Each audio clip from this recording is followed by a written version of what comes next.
நம்முடைய தியானத்திற்காக நான் தெரிந்திருக்கிற தேவனுடைய வார்த்தை என்ன? சங்கீதங்களின் புஸ்தகம் 118வது சங்கீதம் அதன் 22, 23 ஆகிய வசனங்களை வாசிக்க கேட்கலாம். வீடு கட்டுகிறவர்கள் ஆகாதென்று தள்ளின கல்லே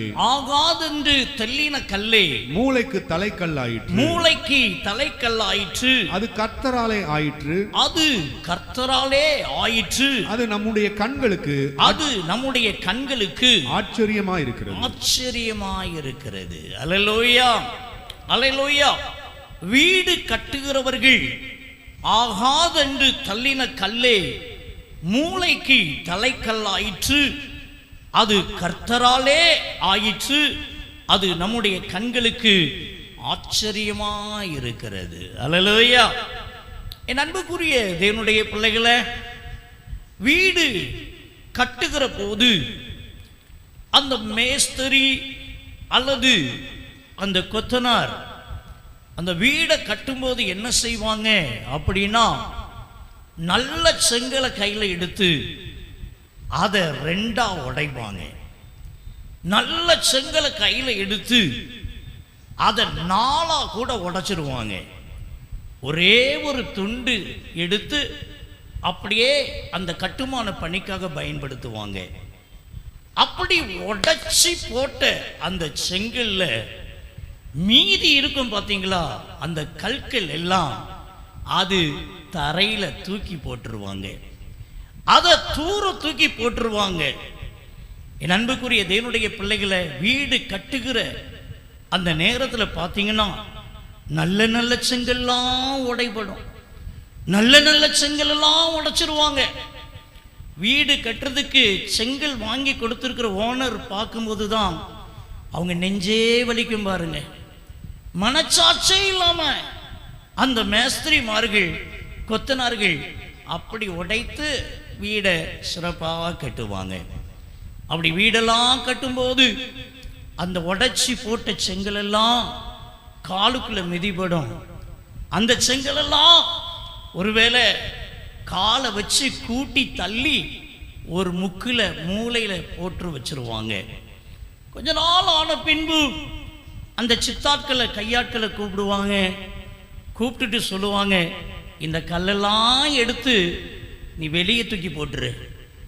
வீடு கட்டுறதுக்கு இதெல்லாம் டிஸ்டர்பா இருக்குது, இதெல்லாம் தெருவில் தூக்கி போட்டுரு அப்படின்னு சொல்லிடுவாங்க. வீட்டுக்கு வெளியில அதை கொண்டு போய் தட்டிடுவாங்க. மழை பெய்யும், வெயில் அடிக்கும்.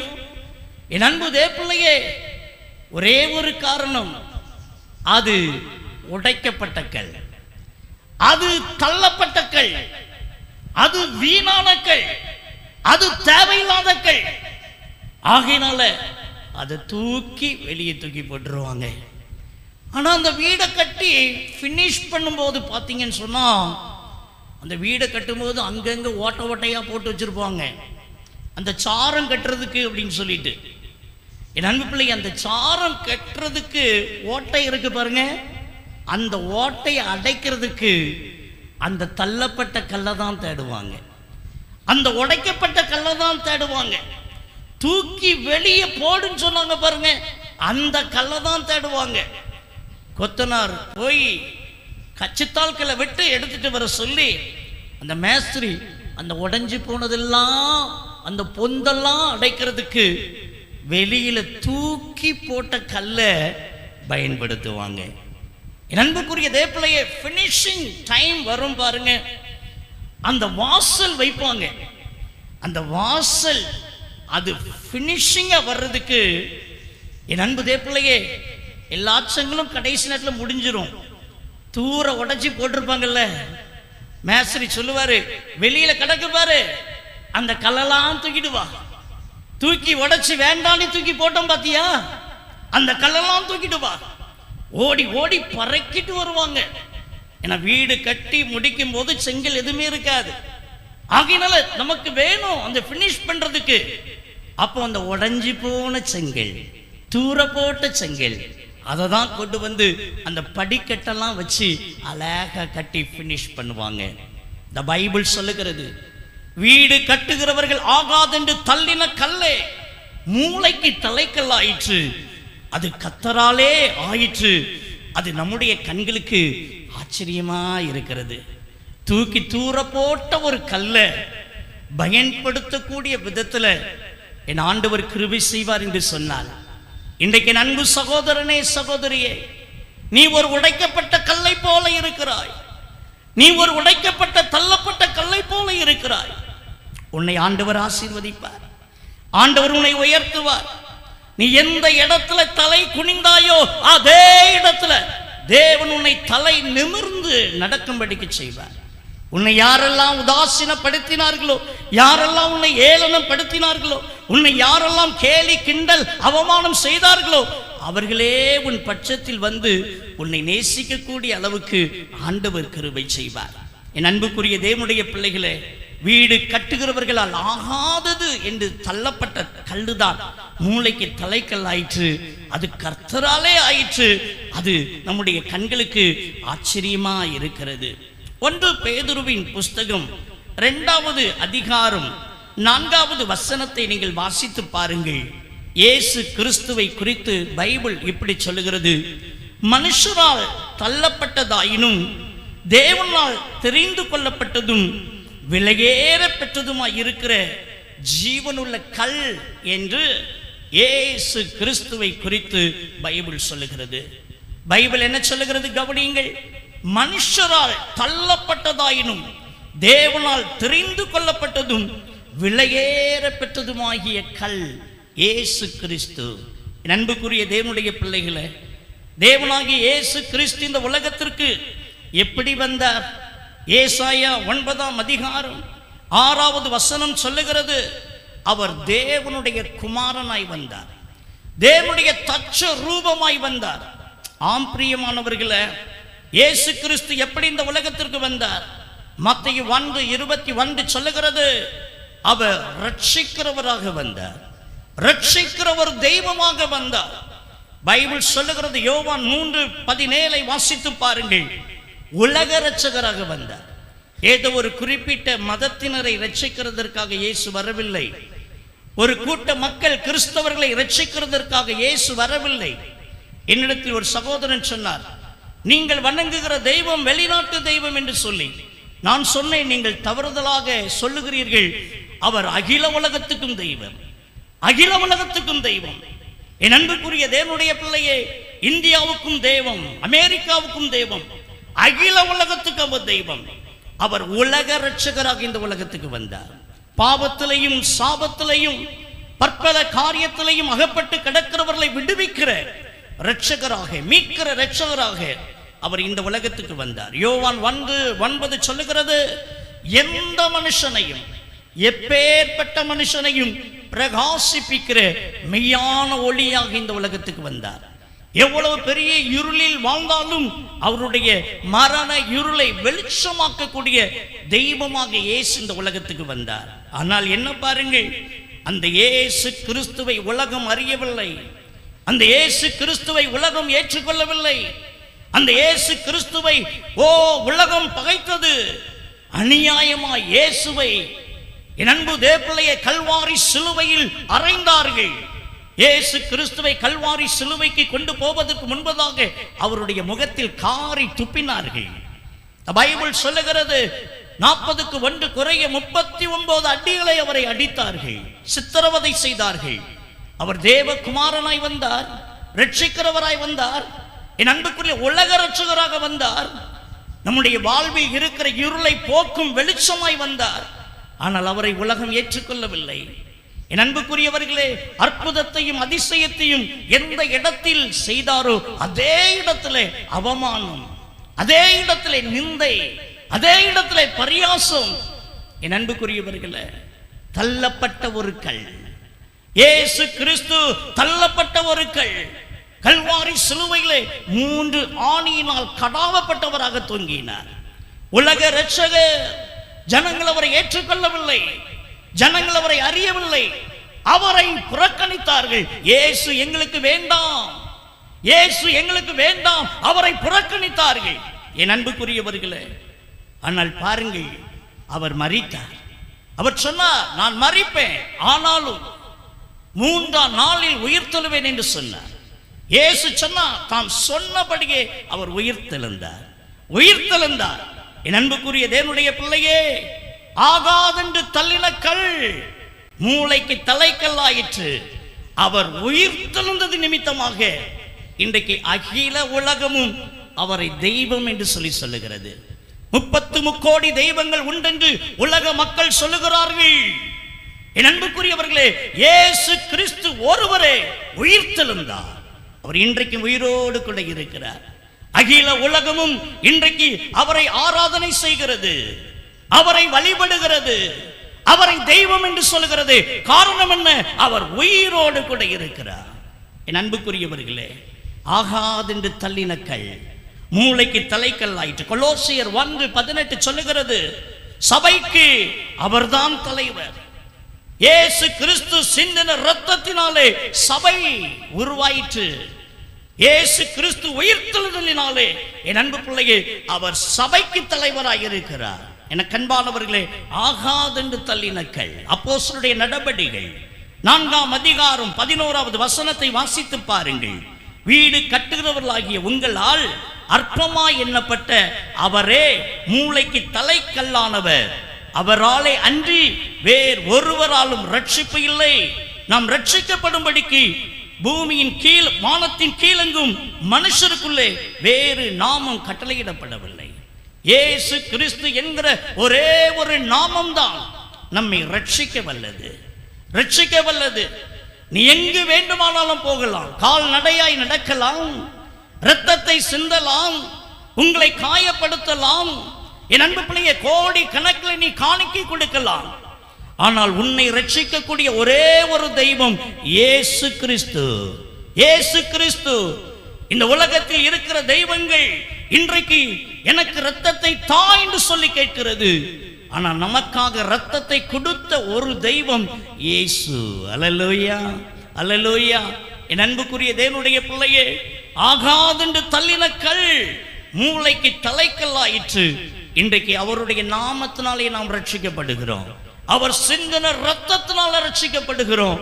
எனக்கு அன்பான கர்த்தருடைய பிள்ளைகளை, பைபிள் சொல்லுகிறது, வெளிப்படுத்தின விசேஷம் 22:16 அவர் விடிவெள்ளி நட்சத்திரமாய் இருக்கிறாராம். விடிவெள்ளி நட்சத்திரம். அவர் எங்க போட்டாலும் பிரகாசிப்பார். அந்த கல் எங்க கடந்தாலும் பிரகாசிக்கும், வெளிச்சம் கொடுத்துக்கிட்டே இருக்கும். உங்க வாழ்க்கையில் இந்த விடிவெள்ளி நட்சத்திரமாம் இயேசு கிறிஸ்து இருப்பார் என்று சொன்னால், உங்கள் குடும்பத்தில் இருப்பார் என்று சொன்னால், உங்கள் வாழ்க்கையில் இருப்பார் என்று சொன்னால், அங்கே ஒரு வெளிச்சம் உதிக்கும், அங்கே ஒரு பிரகாசம் இருந்து கொண்டே இருக்கும். என் அன்புக்குரியவர்களே, ஆகாதென்று தள்ளின கல் மூளைக்கு தலைக்கல்லாய் மாறிற்று. இன்றைக்கும் ஒருவேளை அற்பமான நிலைமையில, ஏழ்மையான நிலைமையில, தள்ளப்பட்ட நிலைமையில நீங்க வாழ்ந்துட்டு இருக்கிறீங்களா? உங்களையும் ஆண்டவர் ஆசீர்வதிப்பார். என் அன்புக்குரிய தேவப்பிள்ளை, 1 நாளாகமங்களின் புஸ்தகம் 4வது அதிகாரம் 9வது வசனத்தை நீங்கள் வாசித்து பாருங்கள். யாபேஸ் என்று சொல்லக்கூடிய ஒரு மனிதனை குறித்து பைபிள் இப்படி சொல்லுகிறது. யாபேஸ் தன் சகோதரரை பார்க்கிலும் கனம் பெற்றவனாக இருந்தானா. என் அன்புக்குரிய தேவனுடைய பிள்ளைகளை, அந்த யாபேஸ் தன்னுடைய சகோதரர்கள் எல்லாரை காட்டிலும் அவன் கனம் பெற்ற ஒரு மனிதனாய் இருந்தானாம். ஒருவேளை அந்த யாபேஸுக்கு நிறைய அண்ணன்மார்கள்லாம் இருந்திருக்கலாம், கூட பிறந்தவங்க இருந்திருக்கலாம்.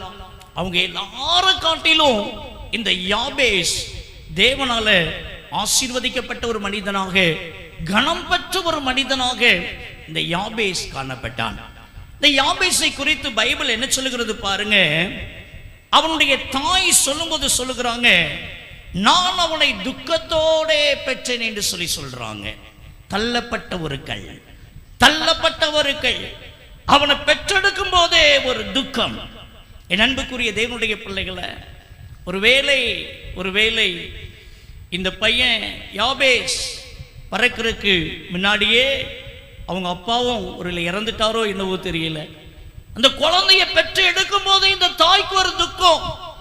இப்படி ஒரு பிள்ளைய பெற்றிருக்கிறேன்னு, இந்த நேரத்தில் போய் எனக்கு பிறந்திருக்குது, என் வாழ்க்கையில சமாதானமே இல்லையே, என் வாழ்க்கையில நிம்மதியே இல்லையே, இந்த பிள்ளை பிறப்புனால எனக்கு ஒரு சந்தோஷம்லாம் காணப்படணும், என் துக்கம்தான் எனக்கு அதிகரித்திருக்கிறது என்று சொல்லி அந்த பிள்ளைக்கு யாபேஸ் என்று சொல்லி பெயர் வைத்தாங்களாம். என் அன்புக்குரியவர்களே, ஒருவேளை புறக்கணிக்கப்பட்ட ஒரு பிள்ளையாக அந்த பிள்ளை இருந்திருக்கலாம். என்கிட்ட ஒரு சகோதரர் சொன்னாங்க, பிரதர், நான் பறந்து ஒரு வருஷத்துல எங்க அப்பா திடீர்னு இறந்து போயிட்டாங்க. இறந்த உடனே என்னுடைய அம்மா என்னை தூக்கி வெளியே போட்டுட்டாங்க.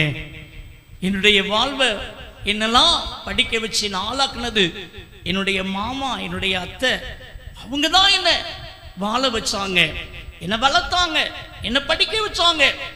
எங்க அப்பா இறந்ததுனால எங்க அம்மா, உன்னாலதான் அப்பா செத்துட்டார், நீ பிறந்த கொண்டுட்ட அப்படின்னு சொல்லி என்னை வெறுக்க ஆரம்பிச்சுட்டாங்க. அதற்கு பின்பு என்னுடைய மாமாத்தினுடைய வளர்ப்புல இன்னைக்கு நான் நல்ல நிலைமையில இருக்கிறேன் பிரதர் என்று ஒரு முறை ஒரு சகோதரர் கூறினார். இன்றைக்கு ஒருவேளை நம்முடைய வாழ்க்கையிலையும் கூட என் அன்புக்குரிய தேவப்பிள்ளைகளை புறக்கணிக்கப்பட்ட ஒரு நிலைமையில இருக்கலாம், தள்ளப்பட்ட ஒரு கல்லாய் இருக்கலாம், உடைக்கப்பட்ட ஒரு கல்லாய் இருக்கலாம். யாபேசை போல ஒருவேளை புறக்கணிக்கப்பட்ட ஒரு வாழ்க்கை கூட நம்முடைய வாழ்க்கையா இருக்கலாம். நான் பைபிள் சொல்லுகிறது, அந்த புறக்கணிக்கப்பட்ட, அற்பமா எண்ணப்பட்ட, தள்ளப்பட்ட, உடைக்கப்பட்ட அந்த யாபேச தன்னுடைய சகோதரர்கள் எல்லார காட்டிலும் ஆண்டவர் கனமுள்ளவனா அவனை ஆசீர்வதிச்சாரா. தள்ளப்பட்ட கல் மூளைக்கு தலைக்கல்லாக மாறிட்டது. என் அன்புக்குரியவர்களே, அதற்கு ஒரே ஒரு ரகசியம்தான், ஆண்டவரை பிடித்துக் கொண்டார். வாசிங்க 1 நாளாகமும் 4வது அதிகாரம் 10வது வசனத்தை வாசிக்க கேட்கலாம். 1 நாளாகமும் 4:10. யாபேஸ் இஸ்ரவேலின் தேவனை நோக்கி, தேவரீர் என்னை ஆசீர்வதித்து என் எல்லையை பெரிதாக்கி உமது கரம் என்னோடு இருந்து தீங்கு என்னை துக்கப்படுத்தாதபடிக்கு அதற்கு என்னை விலக்கி காத்தருளும் என்று வேண்டிக் கொண்டான். அவன் வேண்டிக் கொண்டதை தேவன் அருளினார். இதுதான் ரகசியம். உடைந்து போனவர்கள், தள்ளப்பட்டவர்கள், மறக்கப்பட்டவர்கள், ஆனா ஆண்டவரை பிடிச்சுக்கிட்டான். ஆண்டவரே, எல்லாராலும் நான் தள்ளப்பட்டிருக்கிறேன், எல்லாராலும் அற்பமா எண்ணப்பட்டிருக்கிறேன், உடைஞ்சு போன நிலைமையில நான் வந்திருக்கிறேன்ப்பா, என்ன நீங்க ஆசீர்வதிங்க. அருமையான பக்தன் சொல்லுகிறார், தீங்கு என்னை துக்கப்படுத்தாதபடிக்கு என்ன காத்துக்கிடுங்க ஆண்டவரே, உடைய கரத்தை எனக்கு நேர நீட்டி ஆசீர்வதிங்க. ஆண்டவர் ஆசீர்வதிச்சார். தள்ளப்பட்ட கல்லாய் இருந்த, அற்பமா எண்ணப்பட்ட யாபேசை கர்த்தர் ஆசீர்வதித்தார். ஆகையினால தன்னுடைய சகோதரர்கள் எல்லார காட்டிலும் அவனை கர்த்தர் கனமுள்ள ஒரு மனுஷனாக கர்த்தர் மாற்றினார். என் அன்புக்குரியவர்களே, ஒருவேளை அந்த யாபேஸ் கடைசி தம்பியா கூட இருந்திருக்கலாம். உங்க வீட்டில் ஏளனமா அற்பமா கூட அன்னைமாரெலாம் நடத்தி இருக்கலாம். எங்க வீட்டில் 5 பையங்க, கடைசி 2 தங்கச்சிமார், மொத்தம் 7 பிள்ளைங்க எங்க அப்பா அம்மாவுக்கு. அதுல 5வது ரஞ்சித் சிங் என்னுடைய தம்பி. சொல்ல போனா நாங்க எல்லாருமே அவனை தான் வேலை வாங்குவோம், எதுக்கு எடுத்தாலும் அவனை தான் கூப்பிடுவோம். நான் ஆசிரியத்தில் இருக்கேன்னு தான் பேரு. மெஞ்ஞானபுரத்தில் ஒரு சின்ன வேலை வேணும் அப்படின்னா தம்பிக்கு ஃபோன் பண்ணி அதை செய்து முடிச்சிரு அப்படின்றவேன். ரிக்வெஸ்ட் பண்ணுறதெல்லாம் கிடையாது, பண்ணி முடிச்சிரு. எங்கள் அண்ணனை எடுத்துக்கிட்டான்னு சொல்லிடுவாங்க, இந்த அயன் பண்ண கொடுத்தது வாங்கிட்டு வந்துரு, இதை பார்த்துட்டு வந்துரு, இதை செய்துட்டு வந்துரு, அவ்வளவுதான், கட்டளை தான். என் அன்புக்குரிய தேவப்பிள்ளையை, ஒருவேளை தம்பி தானே, நம்ம தம்பி தானே, சொன்னால் செய்யட்டுமேன்னு சொல்லி கூட நம்ம அற்பமாக நினைக்கலாம். ஆனால் பைபிள் சொல்லுகிறது, அப்படி நம்ம அற்பமாக நினைக்கிறவங்களை கூட என் ஆண்டவர் கனப்படுத்திடுவார். என் அன்புக்குரிய தேவனுடைய பிள்ளைகளே, ஆகாதென்று தள்ளினர்கள், உடைக்கப்பட்டவர்கள், யாபேஸ், தேவன் அவனை ஆசீர்வதித்தார். அவனை ஆசீர்வதித்தது நிமித்தமாக அவன் வாழ்வில் உயர்வை கண்டான். எல்லாருக்கும் முன்பதாக தலை நிமிர்ந்து நடக்கக்கூடிய விதத்தில் தன் சகோதரர் எல்லாரை காட்டிலும் கர்த்தர் அவனை கனப்படுத்தி உயர்த்தினார். இன்றைக்கும் ஒருவேளை அன்புக்குரியவர்களே, ஏழ்மையான நிலைமையில் இருக்கிறீர்களா? அற்பமா எண்ணப்படுகிற ஒரு நிலைமையில் இருக்கிறீர்களா? எல்லாராலும் விரல் நீட்டி பேசக்கூடிய விதத்தில் நீங்கள் வாழ்ந்து கொண்டிருக்கிறீர்களா? உங்களை ஆண்டவர் ஆசீர்வதிப்பார். யாபேசை போல ஆண்டவரை மட்டும் பிடித்துக் கொள்ளுங்கள். ஒரு உடைந்து போன ஒரு கல்லை போல இருக்கிறேன் ஆண்டவரே, என்னை ஆசீர்வதியும் என்று சொல்லி ஆண்டவருடைய சமூகத்தில் விழுங்க. அருமையான பக்தன் தாவீது சொல்லும்போது சொல்லுவார், மனுஷனுடைய கையிலே நான் விழாதிருப்பேனாக, உம்முடைய பாதத்திலே நான் விழட்டும். மனுஷன் கையில விழாதீங்க, ஆண்டவருடைய பாதத்துல போய் விழுங்க. ஆண்டவரே, என் நிலைமையை நீங்க அறிவீங்கப்பா, என் குடும்ப நிலைமையை நீங்க அறிவீங்கப்பா, என் பிரச்சனைகளை நீங்க அறிவீங்கப்பா, எனக்கு நீங்க தான் உதவி செய்யணும். இந்த வார்த்தையை சொல்லிருங்க, ஆண்டவர் அற்புதம் செய்திருவார். எனக்கு அவங்கள தெரியும், எனக்கு இவங்கள தெரியும், எனக்கு அந்த டாக்டர் தெரியும், அவரு பயங்கர ஃபேமஸ், அவர்கிட்ட போனா சரியாயிரும். ஆண்டவர் நீ எல்லாம் போ போ போன்னு விட்டுருவார். ஆண்டவர் எனக்கு நீங்க தான்ப்பா, என்ன நீங்க தான் ஆசீர்வதிக்கணும், நீங்க தான் உயர்த்தணும், நீங்க தான் சுகத்தை கொடுக்கணும். அப்படி ஒரு சொட்டு கண்ணீர் விட்டுருங்க, ஆண்டவர் உங்க வாழ்க்கையில பெரிய காரியங்களை கர்த்தர் செய்திருவாரு. தென் கொரியாவில் பாஸ்டர் பால் யாங்கி சோ அப்படின்னு சொல்லி ஒருத்தர் இருந்தார். அவருடைய வாழ்வில் ஆண்டவர் எண்ணற்ற மேன்மைகளை, ஆசீர்வாதங்களை கர்த்தர் கொடுத்தார், கனத்தை கொடுத்தார். அவருடைய சபையில் ஒரு நாளில் சண்டே ஆராதனை, எண்ணற்ற ஆராதனைகள் நடைபெறும். ஜனங்கள் குவிந்து குவிந்து வருவார்கள். அறிவிப்பை கொடுப்பார்களாம், தயவு செய்து இந்த ஆராதனையில் பங்கு பெற்றவர்கள் அடுத்த ஆராதனைகள் வர வேண்டாம் என்று சொல்லுவார்களாம். அந்த அளவுக்கு திரளான ஆத்துமாக்களை கர்த்தர் கொடுத்தார். ஒரு நாள் ஒரு மனிதன் போய் கேட்டான், ஐயா, உங்களுடைய ஊழியத்தின் வெற்றிக்கு ரகசியம் என்ன? உங்கள் வாழ்வின் வெற்றிக்கு ரகசியம் என்ன? தென் கொரியாவை சார்ந்த பால் யாங்கி சோ சொன்னார், அது 3 ரகசியம் இருக்கிறது தம்பி என்று சொன்னார். உடனே அவரிடத்தில் பேட்டி கேட்ட மனிதன் குறிப்பேட்டை கையில் எடுத்தான். சொல்லுங்கள் ஐயா, அது என்ன என்று சொல்லுங்கள், நாங்கள் தெரிந்து கொள்ளட்டும். அவர் சொன்னார், முதல் காரியம் ஜெபம் என்று சொன்னார். உடனே அந்த நோட்ல எழுதி கொண்டார்கள். கேட்டார்கள், ஐயா 2வது ரகசியம் என்ன ஐயா? 3 ரகசியம் சொன்னீர்களே, முதல் காரியம் ஜெபம், 2வது காரியம் என்ன? அவர் சொன்னார், அதுவும் ஜெபம் தான் என்று சொன்னார். சரி, 2 காரியம் ஜெபம், 3வது என்னது ஐயா? 3வது ரகசியம் என்ன? பால் யாங்கி சோ சொன்னார், அதுவும் ஜெபம் தான். என் அன்புக்குரிய தேவ பிள்ளையே, ஜெபம் ஜெபம் ஜெபம் உங்க வாழ்க்கையில இருக்குமானா கர்த்தர் வெற்றியை தருவார், கனத்தை தருவார். யாபேஸ் தள்ளப்பட்ட ஒரு மனிதனாய் இருந்தாலும், புறக்கணிக்கப்பட்ட மனிதனாய் இருந்தாலும், ஏழ்மையான மனிதனாய் இருந்தாலும், தன் சகோதரர்கள் எல்லாரை காட்டிலும் கர்த்தர் அவனை கனப்படுத்தினதுக்கு காரணம் ஆண்டவருடைய பாதத்தை பிடித்துக் கொண்டான். தேவ சமூகத்துல ஜெபிக்கிற ஒரு மனுஷனாக இருந்தான். அவன் ஜெபிக்கிறதின் நிமித்தமாக என் தேவனாகிய கர்த்தர் அவனை கனமுள்ள ஒரு பாத்திரமாக கர்த்தர் மாற்றினார். உடைந்து போன ஒரு கல்லை மூளைக்கல்லாக கர்த்தர் மாற்றினார். அவனை ஆண்டவர் ஆசீர்வதிக்கவே ஆசீர்வதித்தார். என் அன்புக்குரியவர்களே, 1 ராஜாக்களின் புஸ்தகம் 2வது அதிகாரம் அதன் 15வது வசனத்தை வாசிக்க நாம் கேட்கலாம். 1 ராஜாக்கள், என்னோடு திருப்பிக் கொள்ளுங்கள்.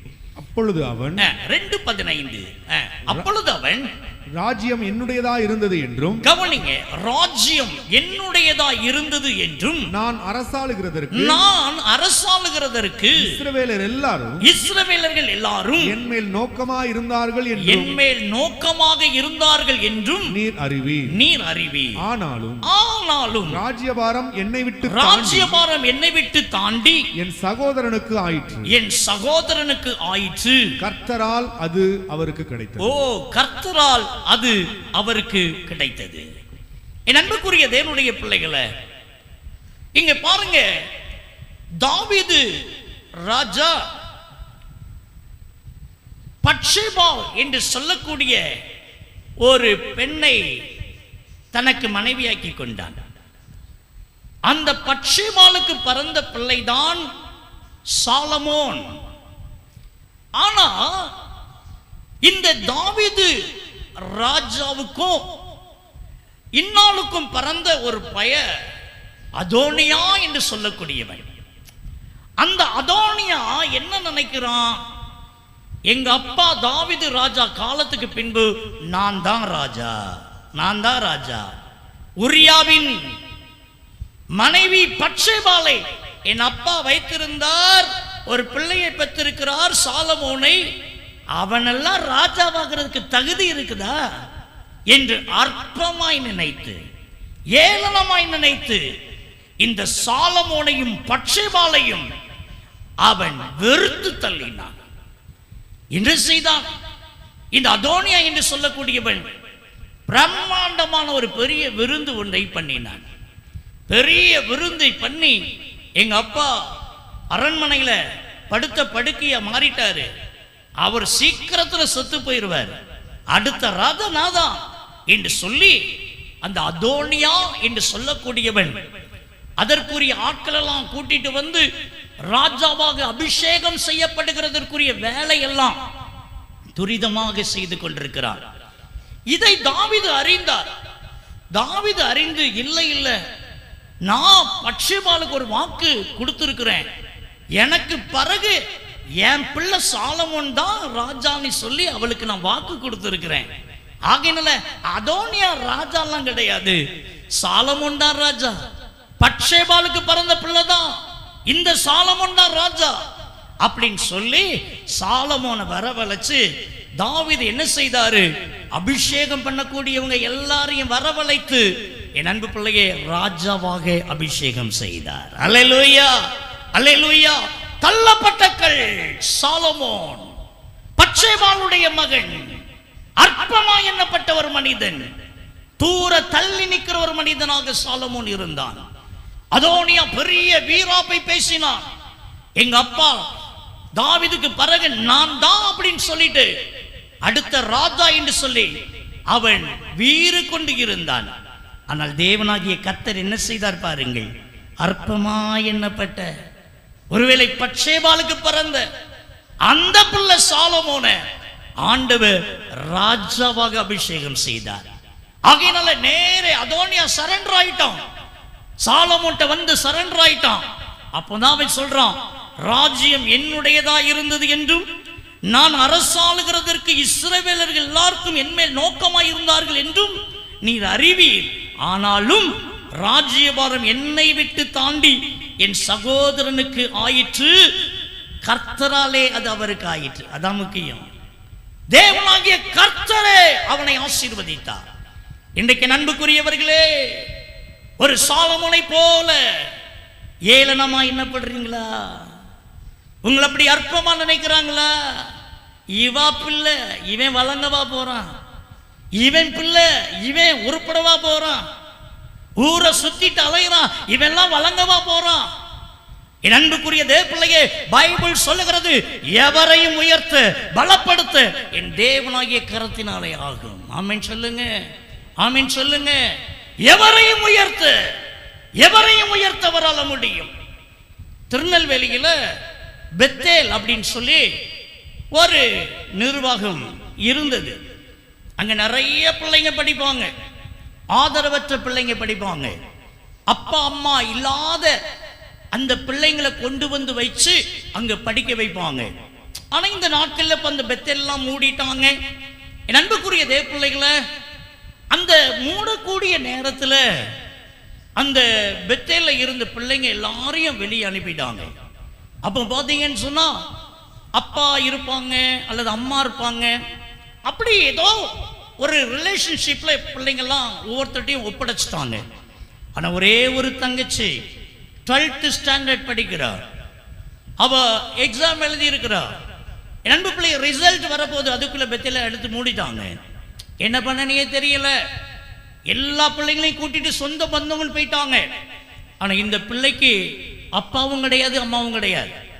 இந்த பெத்தேலுக்கு வரும்போது ஒரு 6 மாத கை குழந்தை, சேலம் என்று சொல்லக்கூடிய இடத்துல ஒரு கிராமத்துல பிறந்த ஒரு பிள்ளை.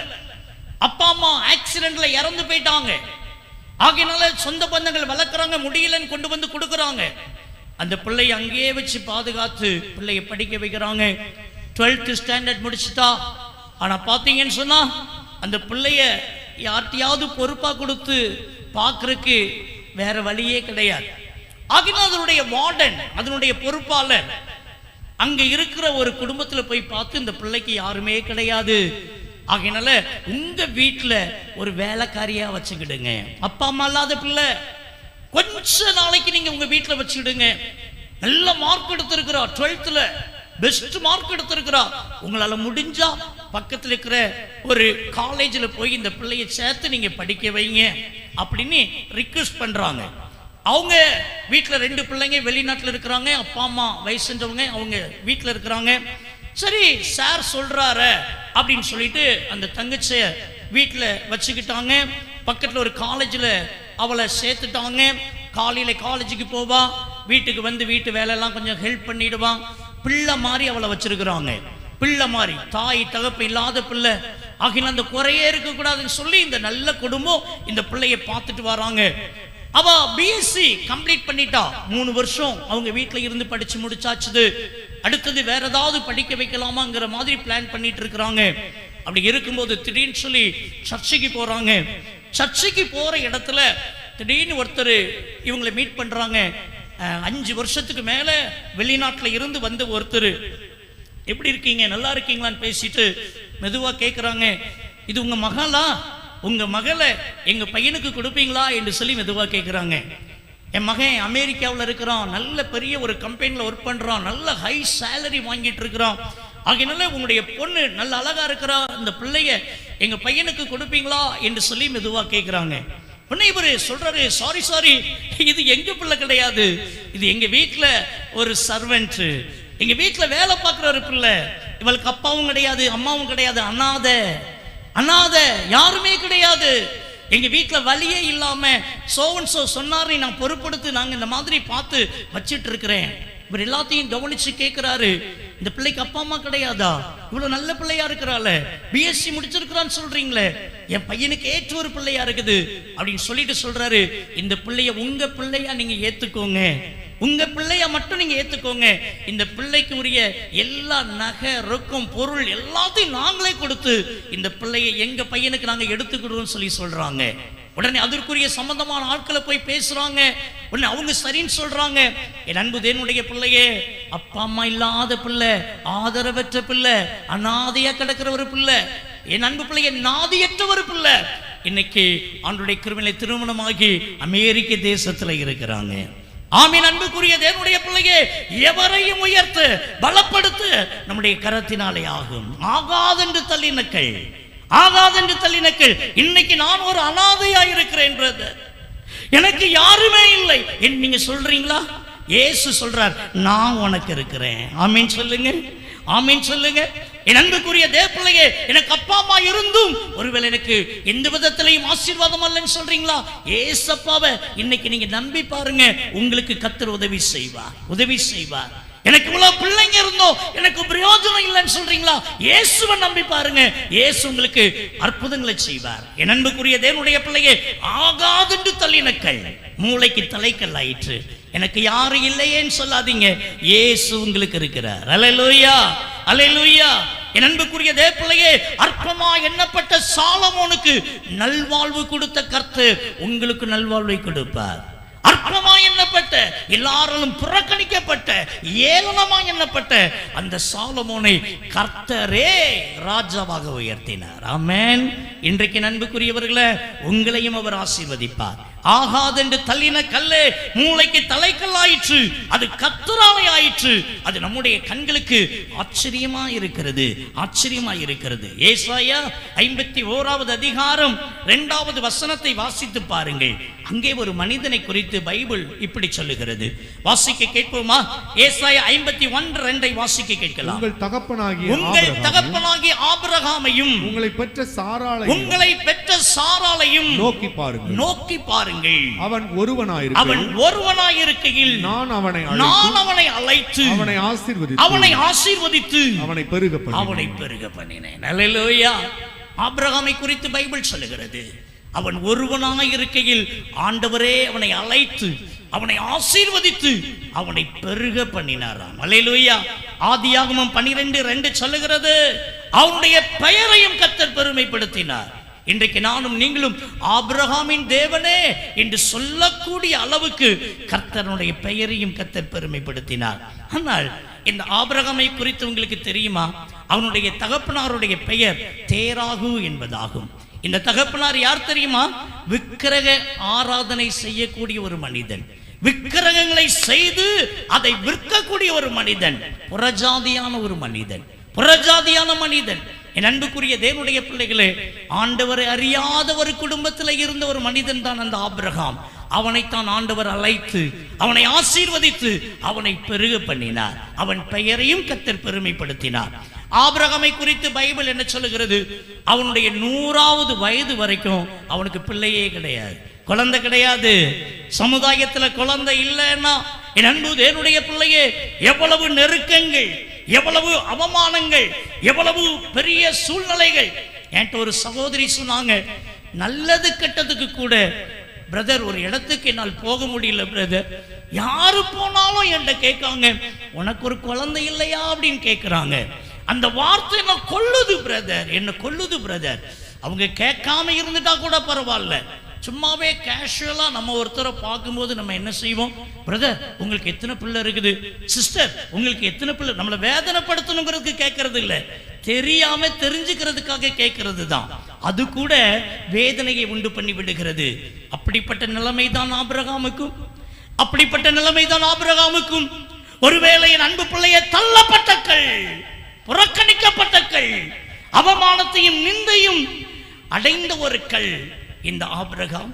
ஆபிரகாம் ஆனால் பைபிள் சொல்லுகிறது, கர்த்தர் அவனை அழைத்தார், அவனை ஆசீர்வதித்தார், அவனை பெருக பண்ணினார், அவன் பெயரை கர்த்தர் பெருமைப்படுத்தினார். ஆபிரகாமுடைய வாழ்க்கையில இல்லன்னு ஒண்ணு கிடையாது. 100வது வயதுல கூட கர்த்தர் அவனுக்கு ஒரு நல்ல பிள்ளையை கொடுத்தார். அருமையான ஈசாக்கை கர்த்தர் கொடுத்தார், அவன் ஆசீர்வதித்தார். நீங்க வாசி பாருங்க, ஆதியாகமங்களின் புஸ்தகத்துல அவனுக்கு ஏராளமான ஆடு மாடு ஒட்டகங்கள் இருந்தது. பைபிள் சொல்லுகிறது வெள்ளி பொன் அவனுக்கு இருந்தது, வெள்ளி பொன் இருந்தது. பைபிள் சொல்லுகிறது அவன் சீமானாக இருந்தான். சீமானா ராஜாவை போல இருந்தானா? ஒன்னும் இல்லாத மனுஷங்க, அற்பமா எண்ணப்பட்ட மனுஷங்க, புறக்கணிக்கப்பட்ட மனுஷங்க. என் அன்பு பிள்ளையே, புறஜாதியான மனிதன், பிள்ளை பேர் இல்லாத ஒரு மனிதனாய் இருந்தான், அற்பமா எண்ணப்பட்ட மனிதனாய் இருந்தான். ஆனா ஆண்டவர் அவனுக்கு எல்லாத்தையும் கொடுத்து அவன் ஆசீர்வதிச்சாரு. அல்லேலூயா. அவனுடைய பெயரையும் கர்த்தர் பெருமைப்படுத்தினார். ஆபிரகாமின் தேவனே என்று அழைக்கக்கூடிய விதத்தில் அவனுடைய பெயரையும் கர்த்தர் பெருமைப்படுத்தி அவனை ஆசீர்வதித்தார். இன்றைக்கு அன்புக்குரியவர்களே, நீங்களும் ஒருவேளை இந்த ஆபிரகாமை போல அற்பமான நிலைமையில இருக்கலாம். எனக்கு இந்த ஆசீர்வாதம் இல்லையே, எனக்கு இந்த நன்மை இல்லையே, ஐயோ எல்லாராலும் நான் ஒருவேளை தள்ளப்படுறேன்னு, எல்லாராலும் பகைக்கப்படுறேன்னு, அற்பமான நிலைமையில நான் இருக்கிறேனே நீங்க நினைச்சிட்டு இருக்கலாம். ஆனா உங்களை ஆசீர்வதிக்கிற ஒரு கர்த்தர் இருக்கிறார், உங்களை உயர்த்துகிற ஒரு கர்த்தர் இருக்கிறார். என் அன்புக்குரிய தேவ பிள்ளையே, ஆபிரகாமை ஆசீர்வதித்த கர்த்தர் உங்களை ஆசீர்வதிப்பார். ஆகாதென்று தள்ளினக்கள் மூளைக்கு தலைக்கல்லாக மாற்றுவார். அல்லேலூயா, அல்லேலூயா. எனக்கு அன்பான கர்த்தருடைய பிள்ளைகளே, பைபிள்ல இன்னும் அநேகரை சொல்லிக்கிட்டு போகலாம். யோசேப்பை குறித்து பைபிள் சொல்லுகிறது. ஆதியாகமம் 41வது அதிகாரம் 42, 43 நீங்கள் வாசித்து பாருங்கள். பார்வோன் எகிப்து தேசம் முழுமைக்கும் அந்த யோசேப்பை அதிகாரியாக மாற்றினான். எவ்வளவு பெரிய காரியம் பாருங்கள். ஆனால் அதிகாரியாய் உயர்வதற்கு முன்பு இந்த யோசேப்பு எப்படி இருந்தான் தெரியுமா? 20 காசுக்கு என் அன்பு பிள்ளையை விற்கப்பட்டான். தள்ளப்பட்ட கல், விற்கப்பட்ட கல், அற்பமா எண்ணப்பட்ட கல், புறக்கணிக்கப்பட்ட கல். யோசேப்பு, யோசேப்பு பைபிள் சொல்லுகிறது அவனை குழியில் தூக்கி போட்டார்களாம். எவ்வளவு கஷ்டம் பாருங்க, எவ்வளவு கஷ்டம் பாருங்க. அந்நியன் செய்தால் பரவாயில்லை, கூட பிறந்த சகோதரனை தூக்கி உள்ளுக்குள்ள தூக்கி போடுறான். என் அன்புக்குரிய தேவ பிள்ளையே, சகோதரன் என்று சொல்லக்கூடியவனை தூக்கி போடுகிறான். எனக்கு அன்பான தேவனுடைய பிள்ளையே, சகோதரர்கள் அனைவராலும் பகைக்கப்பட்ட ஒரு மனிதன், பகைக்கப்பட்ட ஒரு மனிதன். மற்றவங்க பகைத்தா பெருசா தெரியாதுங்க. கூட பிறந்தவன் சகோதரன் பகைக்கும் போதுதான் வேதனை நமக்கு தெரியும். என் அன்பு பிள்ளையே, சகோதரனே பகைக்கிறான். யோசேப்பை பகைக்கிறான். உடைந்து போன ஒரு கல், உடைந்து போனவர்கள் உள்ளம் உடைந்து காணப்படுகிறார். என்ன குழியில தூக்கி போட்டுட்டாங்கல்ல, 20 காசுக்கு அற்பமா என்ன வித்துட்டாங்கல்ல. என் அன்புக்குரிய தேவப்பிள்ளையே, அநியாயமாய் குற்றம் சாட்டப்படுகிறான். எந்த தவறும் செய்யாத யோசேப்பு அநியாயமாய் எவ்வளவு கஷ்டம். இன்னைக்கு தப்பு பண்ணிட்டோம், நமக்கு தண்டனை வருது, நிந்தனை வருது, அவமானம் வருது. ஓகே, டேக் இட் ஈஸின்னு எடுத்துக்கிடலாம். செய்த தப்புக்கு கல்லறி விழுதுன்னு சொல்லி எந்த தப்புமே பண்ணல, எந்த தவறுமே செய்யல. அநியாயமான பழி, அநியாயமான காரியம். அவன் உள்ளம் உடைகிறது. என் அன்பு தேவனுடைய பிள்ளையே, தண்டனையை அனுபவிக்கிறான். சிறைச்சாலையில இருக்கிற போது பானபாத்திரக்கார தலைவனை பார்க்கிறான். அவனுக்கு அவன் கண்ட சொப்பனத்துக்குரிய அர்த்தத்தை சொல்றான். பானபாத்திரக்காரனே சொல்றான், நீ கவலைப்படாதப்பா, நான் பார்வோனை போய் பார்ப்பேன், ராஜாவை பார்ப்பேன், உன் நிலைமையை நான் கண்டிப்பா சொல்றேன், உனக்கு ஒரு விடுதலை வாங்கி தாரேன், உனக்கு கண்டிப்பா ஒரு விடுதலை வாங்கி தாரேன், நீ எந்த தப்பும் செய்யாம ஏன் நீ இங்க இருக்கிற, நான் கண்டிப்பா ஹெல்ப் பண்றேன்னு சொல்லிட்டு போனான். பானபாத்திரக்கார தலைவன் ராஜ சமூகத்துல போய் நின்னா, பார்வோன் சமூகத்துல போய் நின்னா, தான் காரியமா கச்சிதமா முடிச்சிட்டான். ஆனா ஹெல்ப் பண்ணுவேன், உனக்கு உதவி செய்வேன் சொன்னாங்க பாத்தீங்களா, அந்த யோசேப்பை மறந்துட்டாயா. மறக்கப்பட்டவர்கள், ஆனா ஆண்டவர் மறக்கல யோசேப்ப. புறக்கணிக்கப்பட்டக்கள், ஆனா ஆண்டவர் அவனை புறக்கணிக்கல. தூக்கி எறிக்கப்பட்டக்கள், ஆனா ஆண்டவர் அவனை தூக்கி எரியலையா. அந்த சிறைச்சாலையில கூட ஆண்டவர் பார்வோன் கண்ணில் தயவு கிடைக்கிறதுக்கு தக்கதாக விசேஷித்த ஞானத்தை யோசேப்புக்கு கொடுத்து கர்த்தர் அவனை விடுவிச்சாரு. அல்லேலூயா, அல்லேலூயா. எந்த பார்வோன் ஒருவேளை சிறைச்சாலையில தூக்கி போட்டானோ, எந்த பார்வோன் அவனை வெறுத்தானோ, தண்டிச்சானோ, அதே பார்வோன் என்ன செய்றார் பாருங்க, எகிப்து தேசம் முழுமைக்கும் அதிகாரியாக மாற்றினான். அல்லேலூயா, அல்லேலூயா. மூளைக்கு தலைக்கல்லாயிற்று. இன்றைக்கு அன்புக்குரியவர்களே, அநியாயமா எனக்கு இந்த பழியை சொல்லிட்டாங்க, அநியாயமா என் மேல இந்த பழியை போட்டுட்டாங்க. கண்ணீரோடு இருக்கிறீங்களா? பைபிள் சொல்லுகிறது, நீதிமானுக்கு ஒரு துன்பங்கள் அநேகமாய் இருக்கும், ஆனா அவை எல்லாவற்றிலும் நின்று கர்த்தர் அவனை விடுவிப்பாரு. ஆமென், ஆமென். கவலைப்படாதீங்க. உங்க வேலை பார்க்கிற இடத்துல, நீங்க இருக்கிற இடத்துல அநியாயமா உங்களை பகைக்கிறாங்களா, ஒரி பண்ணாதீங்க. என் கர்த்தர் உங்களை விடுவிப்பாரு. என் அன்புக்குரிய தேவப்பிள்ளையே, ஆகாதென்று தள்ளினக்கள் மூளைக்கு தலைக்கல்லாக மாறிட்டது. அல்லேலூயா. எஸ்தர் ராஜாத்திய எடுத்துக்கோங்க. அந்த எஸ்தர் ராஜாத்தியுடைய வாழ்க்கையை பார்த்தீங்கன்னு சொன்னா, அவங்க சித்தப்பா தான் வளர்க்கிறாரு, மொர்தேக்காய் தான் வளர்க்கிறாரு. என் அன்பு தேவப்பிள்ளையே, ஒரு அப்பா இல்லாத ஒரு பிள்ளை, இந்த தகப்பன், சின்ன தகப்பன், இந்த மொர்தேக்காய் இந்த எஸ்தரை வளர்த்துட்டு இருக்கிறாங்க. என் அன்பு பிள்ளையே, வஸ்தி ஸ்தானத்துல ஒரு பெண்ணை தேடும் போது, என் அன்பு பிள்ளை, இந்த சித்தப்பா இவர் என்ன செய்யறாரு, இவளை கூட்டிட்டு போற. அப்பா இல்லாத பிள்ளைங்க, அற்பமா என்னப்படுற ஒரு பிள்ளைங்க, சித்தப்பா வளர்க்கிற பிள்ளைங்க. என் அன்பு பிள்ளையே, வா, உன்னை கூட்டிட்டு போறேன். என் அன்பு தேவனுடைய பிள்ளையே, அங்கே ராஜாவுடைய கண்களிலே தயவு கிடைக்கும்படிக்கு கர்த்தர் செய்தார். அல்லேலூயா. எத்தனையோ பெண்கள் வந்திருந்தாங்க, எத்தனையோ பேர் அழகுடையவங்க வந்திருந்தாங்க. ஆனா அந்த ராஜாவுடைய கண்கள்ல இந்த எஸ்தர் மேலதான் ஆண்டவர் பிரியத்தை வைத்தாரு. அல்லேலூயா. என் அன்பு தேவனுடைய பிள்ளையே, பைபிள் சொல்லுகிறது, எஸ்தர் ராஜாத்தியாக உயர்த்தப்பட்டாள். அல்லேலூயா, அல்லேலூயா. இன்றைக்கு இந்த வார்த்தை கேட்கிற தேவனுடைய பிள்ளையே, ஆகாதென்று தள்ளப்பட்ட கல் மூளைக்கு தலைக்கல் ஆயிற்று. இன்னைக்கு நீங்களும் கூட அற்பமாய் இருக்கலாம். எனக்கு அப்பா இல்லையே, எனக்கு அம்மா இல்லையே, எனக்கு அவங்க எல்லாம் இருந்தா எனக்கு எவ்வளவு நன்மை கிடைச்சிருக்கும், எனக்கு அந்த வாழ்க்கை இல்லையே, நீ கூட நீங்க உடைஞ்சு போய் இருக்கலாம். உங்களுக்கு ஒரு அப்பா இருக்கிறாரு, அவர்தான் இயேசு அப்பா. அல்லேலூயா, அல்லேலூயா. நீங்க கண்ணீர் வடிக்கும் போது உங்களுடைய நெஞ்சை தடவி விடுறதுக்கு அப்பா இல்லையே, அம்மா இல்லையே என்று நீங்க ஏங்காதீங்க. இயேசப்பா உங்களுக்கு இருக்கிறாரு. அல்லேலூயா, அல்லேலூயா. என் அன்புக்குரிய கர்த்தருடைய பிள்ளைகளை அநேகரை சொல்லிட்டு போகலாம். தானியேலை குறித்து கூட பைபிள் சொல்லுகிறது. தானியேலின் புஸ்தகம் 3வது அதிகாரம் 30வது வசனத்துல தானியேலுடைய நண்பர்கள் சாத்ராக், மேஷாக், ஆபேத் நேகோ, பாருங்க, ராஜா பாபிலோன் தேசத்துல அவங்கள உயர்த்தினானா. அல்லேலூயா. என் அன்புக்குரிய தேவப்பிள்ளையே, நேபுகாத்நேச்சார் ஒருவேளை ஏற்படுத்தி வைத்த அந்த பொற்சிலையை அவங்க வணங்காம அவங்க இருந்ததுனால அவங்களுக்கு என்ன பனிஷ்மெண்ட் தெரியுமா? 7 மடங்கு அதிகரிக்கக்கூடிய அந்த அக்னி சூளையில தூக்கி போட்டுட்டாங்க. என் அன்பு தேவப்பிள்ளைய, ஒரே ஒரு குற்றச்சாட்டு தான், அந்த விக்கிரகத்தை, அந்த பொற்சிலைய அவங்க வணங்க மாட்டோம் சொன்னாங்க. ஆண்டவருக்காக யார் யாரெல்லாம் வைராக்கியம் பாராட்டுறாங்களோ அவங்களுக்காக கர்த்தர் எழுந்தருளுவார். மறந்துடாதீங்க. ஒருவேளை தள்ளப்பட்ட கல்லா அவங்கள கொண்டு போய் தீச்சூளையில தூக்கி போட்டாங்க. 7 மடங்கு அதிகமான ஒரு தீச்சூளை. என் அன்பு பிள்ளைய, அங்க கொண்டு போய் உங்களை கூட போட போனவெல்லாம் செத்து போயிடுறான். ஒருவேளை முடியெல்லாம் கருகி போயிருது. ஆனா சாத்ராக், மேஷாக், ஆபேத் நேகோ அவங்க 3 பேரும் அந்த தீச்சூளையில 7 மடங்கு அதிகமான தீச்சூளையில என் அன்பு பிள்ளை தூக்கி போடப்படுறாங்க. அவங்களுடைய ஆடையிலையோ அவங்களுடைய தலையிலையோ முடி கருகல, ஆடையில எந்த ஒரு அந்த தீயினுடைய வாடை கூட அடிக்கல. கரங்களை தட்டி கர்த்தரை மகிமைப்படுத்துங்க.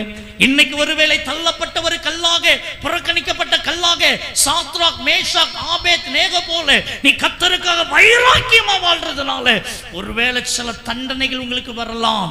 பிசாசு ஏதோ ஒரு விதத்துல பிரச்சனைகளை கொண்டு வரலாம். உங்க வாழ்க்கையில சமாதானத்தை குலைக்கலாம். ஆனா ஒரு காரியம், 7 மடங்கு அதிகரிக்கப்பட்ட தீச்சுளையா இருந்தாலும் என் கர்த்தர் உன்னோடு கூட இருப்பாரானால் எந்த தீங்கு உன்னை தொடாது. அல்லேலூயா. உன் முடி கருகி போவதில்லை. உன்னுடைய ஆடை எந்த விதத்திலையும் ஒருவேளை என் அன்பு பிள்ளையே அந்த தீ வாட கூட அடிக்காது. ஆமென் சொல்லுங்க. தள்ளப்பட்ட ஒரு கல் அந்த தானியேலை கூட பாருங்க. என் அன்பு தேவனுடைய பிள்ளையே, ஒரே ஒரு குற்றச்சாட்டு தான், ஜெபம் பண்றான். ஜெபிக்கிற பிள்ளைங்களுக்கு சாத்தான் எதிரி. ஆமென் சொல்லுங்க. சாத்தான் எதிரி. நீங்க ஜெபிக்க ஏதாவது ஒரு ரூபத்துல உங்களுக்கு பிரச்சனைகள் வந்துட்டே இருக்கும். ஆனா ஒரு காரியத்தை மறந்துடாதீங்க, நீங்க ஜெபிக்க சாத்தான் உங்களை விட்டு விலகி போய்கிட்டே இருப்பான். அல்லேலூயா. இந்த அருமையான தானியேல் ஆண்டவருடைய சமூகத்துல என் அன்பு பிள்ளை அவன் ஜெபிக்கிறான், குற்றச்சாட்டப்படுறான், சிங்க கபியில தூக்கி போடுறாங்க. என் அன்பு தேவப்பிள்ளையே பாருங்க, தள்ளப்பட்ட ஒரு கல்லு தான், பகைக்கப்பட்ட ஒரு கல்லு தான், அநியாயமா தண்டிக்கப்படுகிற ஒரு கல்லு.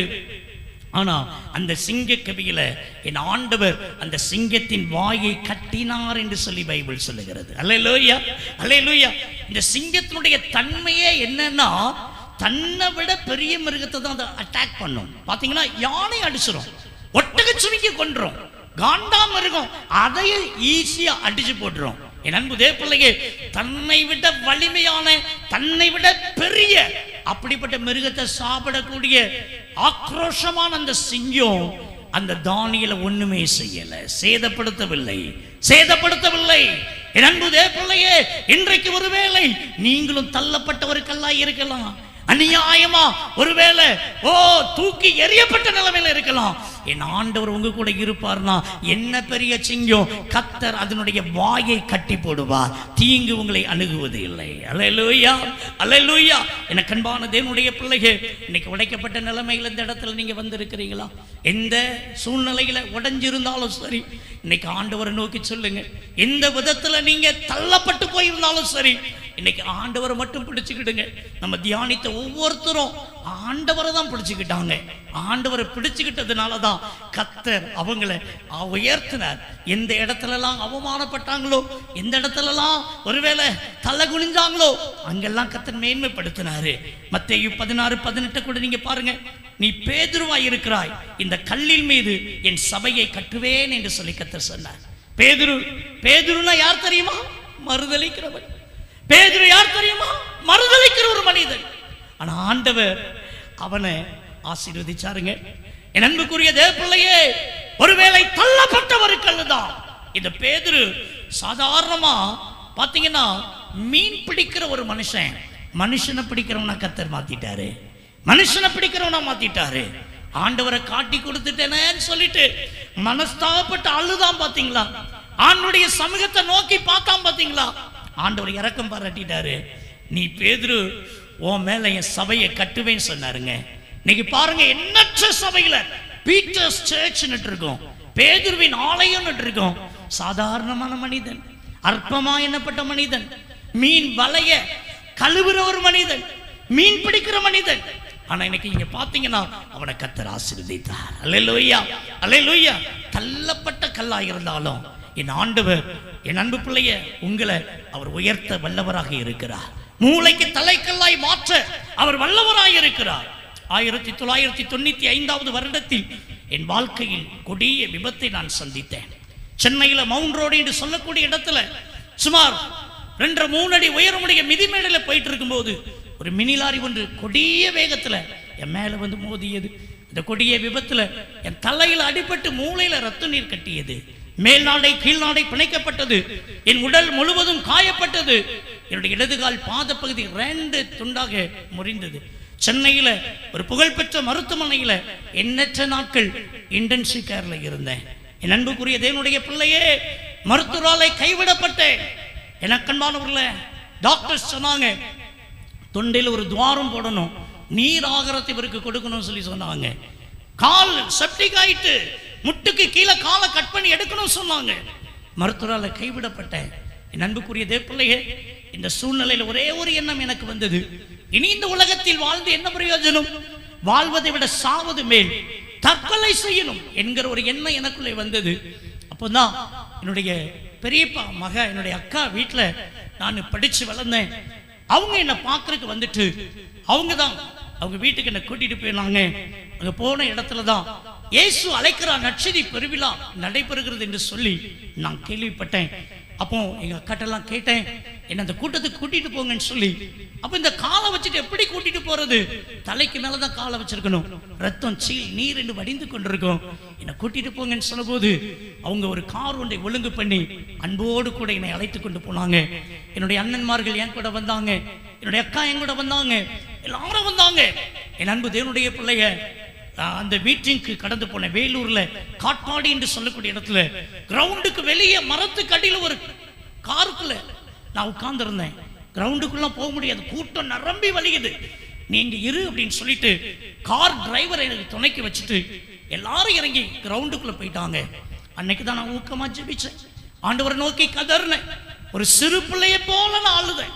என் அன்பு பிள்ளைய ஆண்டவர் சொன்ன, ஆண்டவரை இந்த ராத்திரில நீங்க என்ன தொட்டு சுகமாக்கிட்டீங்கன்னா நான் உங்களுக்கு ஊழியம் செய்வேன், ஆண்டவரே உங்களுக்கு நான் ஊழியம் பண்ணுவேன்ப்பா, உமக்கு பரிசுத்தமா நான் வாழ்வேன், எனக்கு ஒரு உயிர் பிச்சை கொடுங்க. இந்த ஒரு வார்த்தை தாங்க கேட்டேன். ஆனா இந்த வார்த்தையை பல முறை நான் கேட்டேன். பைத்தியக்கார மாதிரி கேட்டேன், சின்ன பிள்ளை மாதிரி கேட்டேன். எனக்கு ஒரு உயிர் கொடுங்கப்பா, எனக்கு ஒரு சுகம் கொடுங்கப்பா. கிரவுண்டுக்கு வெளியே மரத்துக்கு அடியில காருக்குள்ள உட்கார்ந்துட்டு இருக்கிறேன். அன்னைக்கு சகோதரர் பால் தினகரன் செய்தி கொடுக்குறாங்க. நான் பல கற்பனையோடு போயிருக்கிறேன். டிஜிஎஸ் தினகரன் அங்கிள் தான் செய்தி கொடுப்பாங்க, நம்மளை கொண்டு போய் இந்த ஸ்டேஜில் போய் வைப்பாங்க. அந்த ப்ரேயர் டைம்ல டிஜிஎஸ் தினகரன் அங்கிள் வந்து என்னை தொட்டு ஜெபிப்பாங்க. ஏசப்பா சுகம் தருவார்னு பெரிய நம்பிக்கையில போயிருக்கிறேன். ஆனா கூட்டம் நிரம்பி வலிக்குது. நீ கிரவுண்டுக்கு வெளியே இருந்துட்டு அன்னைக்கு சகோதரர் பால் தினகரன் செய்தி கொடுக்காங்க. ஒரு வார்த்தை கூட என்னால் கவனிக்க முடியாது.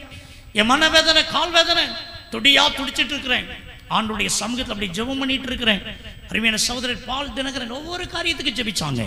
இப்ப காலுக்காக ஜெபிப்பாங்க, ஏசப்பா சுகம் தருவார் அப்படிங்கிற ஒரு பெரிய நம்பிக்கையில எதிர்பார்ப்புல நான் வெயிட் பண்ணிக்கிட்டே இருக்கிறேன். அருமையான அன்பு அண்ணன், கால் என்கிற ஒரு வார்த்தையை தவிர்த்து எல்லா காரியங்களுக்கும் அவங்க ஜெபம் பண்ணி முடிச்சுட்டு ஹாலே லூயா ஹாலே லூயான்னு சொல்லி உட்கார்றது போல சத்தத்தை உணர்ந்தேன். அப்பதான் ஊக்கமா ஜெபிச்ச, ஆண்டவரே இப்ப இந்த கூட்டம் முடிய போது சுவாமி, இந்த கடைசி நேரத்துல என்ன கண்ணோக்கி பாருங்க அப்படின்னு சொல்லி சொன்னேன். இந்த ஒரு வார்த்தை தாங்க நான் சொல்லியிருப்பேன்.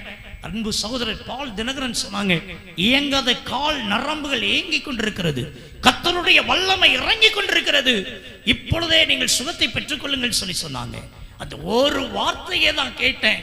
தலைக்கு மேலதான் காலை வச்சிருக்கணும், பெரிய பந்து மாதிரி கட்டி வச்சிருக்கிறாங்க.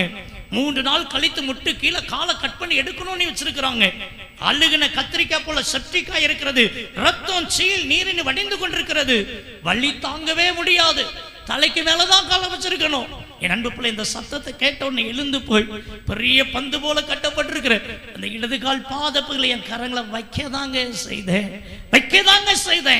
எல் ஷேப்ல ஒரு வெள்ளி கம்பி ஊடுருவி போனா எப்படி இருக்குமோ, இந்த வெல்டிங் ஷாப்லாம் பார்க்குறோம் பாருங்க, ஒரு அப்படியே ஒரு வெள்ளி கம்பி ஊடுருவி போனா, ஒரு ஒளி உள்ள ஊடுருவி போனதை கண் கூட நான் கண்டேங்க. அந்த சனப்பொழுதுலயே ஒரு காத்திறங்கி போன பந்து மாதிரி ஆயிட்டுது. என் அன்பு என்னுடைய பிள்ளைகளை, என் காலை மெதுவா நீட்டி பார்த்தேன், முடிந்தது. அந்த கார் சீட்ல உட்கார்ந்துட்டு காலை மெதுவா கீழே வச்சு ஊனி பார்த்தேன், முடிந்தது. 2 கையை வச்சு அமுத்தி பார்த்தேன், முடிந்தது. வேகமா சீட்ல உட்கார்ந்துட்டு கத்தர் தொட்டுட்டாரு சோத்திரம் சொல்லிட்டு அந்த கால் கெட்ட அப்படி அவிழ்த்து பார்க்கிறேன். அந்த கூட்டத்துக்கு நாங்க போகும்போது ஒரு 6:45 7 மணி இருக்கும்னு வச்சுக்கோங்களேன். ஒரு 9:30 மணிக்கு அந்த மீட்டிங் முடிந்தது. ரத்தம் சீல் நீரென்று அப்படி இருந்த அந்த கால் பொண்ணை ஓபன் பண்ணி பார்க்கிறேன். ஒரு பிரெட் காஞ்சு போயிருந்தா இப்படி இருக்கோங்க, அப்படி கருப்படிச்சு போய் அடுக்கடுக்கா அடுக்கடுக்கா காய்ந்து போய் இருக்கிறதை காண கர்த்தர் கிருபை செய்தார். என்னை தூக்கிட்டு போனாங்க. நான் வீட்டுக்கு வரும்போது நடந்து வந்தேங்க. என் அன்புக்குரிய தேவ பிள்ளையே, என் கால் கட்டெல்லாம் கலட்டி சீட்ல போட்டேன். டோரை திறந்து கீழே இறங்கி நின்னேன். எனக்கு 2 ஊன்றுகோல் கொடுத்திருந்தாங்க. அதுதான் நிரந்தரம் சொல்லி அந்த 2 ஊன்றுகோலையும் தலைக்கு மேல தூக்கிட்டு வேக வேகமா அந்த ஸ்டேஜ்ல ஏறி இயேசு கிறிஸ்து எனக்கு சுகத்தை கொடுத்தா, எனக்கு இந்த ஊன்றுகோல் வேண்டாம் சொல்லி தூர தூக்கி போட்டுட்டு வர கர்த்தர் கிருபை செய்தார். அல்லேலூயா, அல்லேலூயா. என் அன்புக்குரியவர்களே, தள்ளப்பட்ட கல், உடைந்து போன கல், புறக்கணிக்கப்பட்ட கல், இன்னைக்கு ஆண்டவர் நல்ல ஒரு திருமண வாழ்க்கை கொடுத்து 2 பிள்ளைகளை கொடுத்து எவ்வளவு கிருபையா கர்த்தரின் பாதம் என்கிற ஒரு ஊழியத்தையும் தந்து என் அன்பு பிள்ளையை நேசரத்தை மையமாய் வைத்து கர்த்தருக்கு சித்தமான இடங்களுக்கு என்னை கூட்டிட்டு போறாரு. கிருபையா கிருபையா கிருபையா என்னை வழி நடத்திட்டு இருக்கிறாரு. ஆகாத ஒரு கல்ல இன்னைக்கு 4 பேருக்கு உபயோகமா கர்த்தர் இன்னைக்கு என்ன வச்சிருக்கிறாரு. எனக்கு அன்பான கர்த்தருடைய பிள்ளைகளை, இன்றைக்குமே ஆண்டவருடைய வார்த்தை உங்களுக்கு நேரே கடந்து வருகிறது. ஆகாது என்று தள்ளின கல்லுதான் மூளைக்கு தலைக்கல் ஆயிற்று. இயேசு கிறிஸ்துவே தலைக்கல். என் அன்பு தேவ பிள்ளைகள், என் ஆண்டவர் இயேசுவை நோக்கி பாருங்க. அவர் உங்களை வாழ வைப்பார், அவர் உங்களை வாழ வைப்பார். அவர் கைவிடப்பட்டவர், அவர் புறக்கணிக்கப்பட்டவர், அவர் உடைக்கப்பட்டவர். உடைச்சல்னா தெரியுமா? அவருக்கு தெரியும். கைவிடப்படுதல்னா தெரியுமா? அவமானம்னா தெரியுமா? வெட்கம்னா தெரியுமா? எல்லா பாதையிலையும் கடந்து போனவர், எல்லா பாதையிலையும் கடந்து போனவர். இன்னைக்கு அவர் உங்களுக்கு உதவி செய்வார். ஆண்டவரை நோக்கி பார்ப்போமா? ஒரு வினாடி எழுந்திருப்பீங்களா?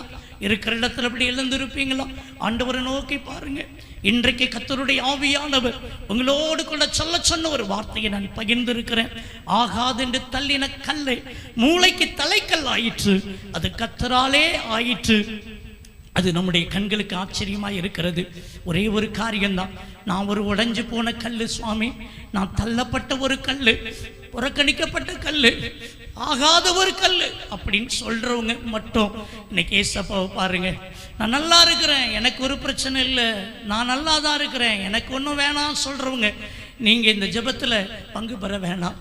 ஐயா, நான் ஒரு உடைஞ்சு போன ஒரு கல்லு, கணவன் மனைவின்னு பிரிஞ்சு வாழ்றோம், எங்க குடும்பத்துல சமாதானமே இல்லை, இந்த வியாதி பலவீனத்துல, ஐயோ இந்த கேன்சர் மத்தியில நான் கண்ணீரோடு கூட இருக்கிறேன்.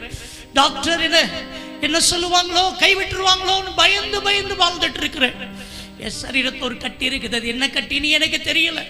ஒருவேளை அது கேன்சரா இருக்குமோன்னு எனக்கு ஒரு பயமா இருக்குது. நான் ஒரு உடைஞ்சு போன ஒரு கல், எல்லாராலும் நான் அற்பமா எண்ணப்பட்டிருக்கிறேன், எல்லாராலும் நான் புறக்கணிக்கப்பட்டிருக்கிறேன் அப்படி சொல்லக்கூடியவங்க ஆண்டவரை நோக்கி பாருங்க. கல்வாரி சிலுவையை நோக்கி பாருங்க. உங்களுக்காக நிந்தைகளையும் அவமானத்தையும் ஏற்றுக்கொண்ட என் ஆண்டவரை நோக்கி பாருங்க. அவர்கள் அவரை நோக்கி பார்த்து பிரகாசம் அடைந்தார்கள்.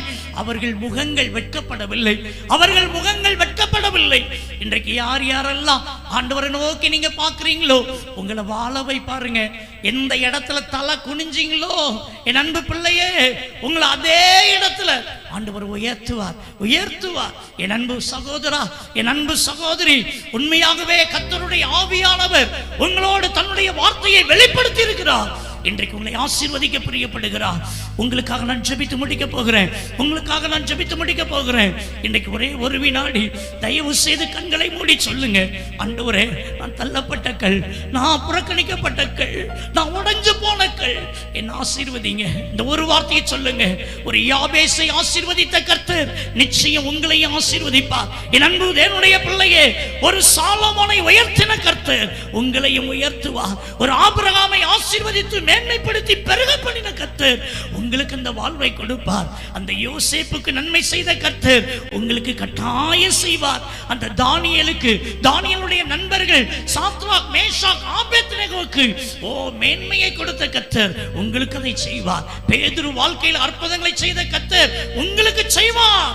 நடக்க முடியாத நொண்டியாய் பேச முடியாதபடி இருந்த எனக்கு செய்த கர்த்தர் உங்களுக்கு செய்வார். உங்களை உயர்த்துவார். நன்றி சுவாமி, இந்த நல்ல வேலைக்காக உமக்கு நன்றி செலுத்துகிறேன். ஆண்டவரே, ஆகாதென்று தள்ளின கல்லே மூளைக்கு தலைக்கல்லாயிற்று, அது கர்த்தராலே ஆயிற்று, அது நம்முடைய கண்களுக்கு ஆச்சரியமாய் இருக்கிறது என்று உம்முடைய வேத வசனத்தை கொண்டு நாங்கள் தியானித்திருக்கிறோம். ஆண்டவரே, இன்றைக்கு நான் ஒரு உடைந்து போன கல்லாய் இருக்கிறேன், தள்ளப்பட்ட கல்லாய் இருக்கிறேன், மறக்கப்பட்ட கல்லாய் இருக்கிறேன். ஐயோ, இந்த நிலைமையில என் வாழ்க்கை இருக்கிறது என்று ஆண்டவரை நோக்கி பார்க்கிற யாராய் இருந்தாலும் சரி, இப்பொழுது உம்முடைய வல்லமை அவர்களை தொடுவதாக. இயேசுவின் நாமத்தில் எந்த சூழ்நிலையில் எந்த இடத்தில் இருந்து இந்த ஜெபத்தை அவர்கள் ஏறெடுத்துக் கொண்டிருந்தாலும் சரி, கர்த்தர் அவர்கள் மீது உம்முடைய கரங்களை வையும் அப்பா, வையும் அப்பா. நடக்க முடியாத நொண்டியாய் பேச முடியாதபடி இருந்த எனக்கு அற்புத சரீர சுகத்தை கொடுத்து வாழ வைத்த தெய்வம் மனம் இறங்குவீராக, மனம் இறங்குவீராக. ஐயோ, என்னுடைய சரீரத்தில் இந்த குறிப்பிட்ட வியாதி பலவீனம் என்னை வாட்டி வதக்குகிறது என்று சொல்லி கண்ணீர் வடிக்கிற பிள்ளைகளை நீ தொடும் ஆண்டவரே. எனக்கு ஒரு குழந்தை பாக்கியம் இல்லையே, எனக்கு ஒரு நல்ல கர்ப்பத்தின் கனி இல்லையே, என்னுடைய பிள்ளைக்கு இந்த திருமண காரியம் ஒழுங்காகலையே என்றெல்லாம் பல விதத்துல உடைந்து போன நிலைமையில இந்த வார்த்தையை கேட்பாங்கன்னு சொன்னா, கர்த்தாவே நீங்க உங்களை ஆசீர்வதிங்க. கர்த்தாவே, என் தொழில தோல்வி, என் படிப்புல தோல்வி, என் குடும்ப வாழ்க்கையில தோல்வி, நான் செய்கிற ஊழியத்துல தோல்வி என்று சொல்லி தோல்வியின் முகத்தோடு கூட ஆண்டவரே தள்ளப்பட்ட கல்லாக, உடைக்கப்பட்ட கல்லாக, புறக்கணிக்கப்பட்ட கல்லாக கூட இந்த வார்த்தையை கேட்பாங்கன்னா, இந்த ஜெபத்துல பங்கு பெறுவாங்கன்னா, கர்த்தர் தொடுங்க சுவாமி, தொடுங்க சுவாமி. என்னென்ன நன்மைக்காக இப்ப ஜெபிக்கிறாங்களோ இயேசுவின் நாமத்தில் வானம் திறக்கப்படுவதாக, திறக்கப்படுவதாக. என் அன்பு பிள்ளைகள் ஆசீர்வதிங்கப்பா. குறிப்பாக சரீர சுகத்துக்காக, சரீர விடுதலைக்காக ஜெபிக்கிற பிள்ளைங்க மேல உம்முடைய கிருபையின் கரத்தை வையும் சுவாமி. பொல்லாத பிசாசு இப்பொழுது தன்னுடைய கரத்தை எட்டுப்பானாக, எட்டுப்பானாக. இயேசுவின் நாமத்தில் உடைய ரத்தத்தை தெளித்து நாங்கள் ஜெபிக்கிறோம். கர்த்தாவே, உங்க பிள்ளைகளை ஆசீர்வதிங்கப்பா. ஆண்டவரே, இந்த இடத்துல வந்தவங்க ஒருத்தர் கூட வெறுமையா போக கூடாதப்பா. நீங்க ஆசீர்வதித்து அனுப்புங்கப்பா, ஆசீர்வதித்து அனுப்புங்கப்பா. கர்த்தருடைய ஆசீர்வாதம் பிள்ளைகளுக்கு உண்டாகட்டும். ஆகாதென்று தள்ளின கல்லே மூளைக்கு தலைக்கல் ஆயிற்று, அது கர்த்தராலே ஆயிற்று, அது நம்முடைய கண்களுக்கு ஆச்சரியமா இருக்கிறது. கர்த்தர் தொடர்ந்து இந்த வார்த்தை கொண்டு பேசுங்க, ஆசீர்வதிங்க. இயேசுவின் நாமத்தில் ஜெபிக்கிறோம் எங்கள் ஜீவனுள்ள நல்ல பிதாவே, ஆமென்.